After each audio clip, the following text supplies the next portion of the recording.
स्वामी या बाबतीत असं म्हणतात की तुझं जे संकट आहे, तुझा जो काही त्रास आहे तो मला सांग. माझं असंही तुझ्यावर प्रचंड लक्ष आहे. म्हणजे तुझं काय चाललंय, तुझ्या आयुष्यात किती तुला दुःख आहे, तुला दुःख देणारे कोण आहे, त्रास देणारे कोण आहे, ह्याच्यावरही स्वामींचं बारकाईने लक्ष आहे.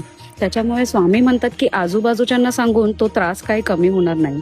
तू एकदा फक्त मला तो त्रास सांगून बघ, माझ्याशी संवाद साध. मी इथेच बसलोय, मी सतत तुझ्या सोबत आहे. त्याच्यामुळे एकदा माझ्याशी फक्त बोलून बघ. मी स्वतः जरी तुझ्याशी बोललो नाही तरी कोणाला ना कोणाला नक्कीच पाठवेन तुझ्या मदतीला.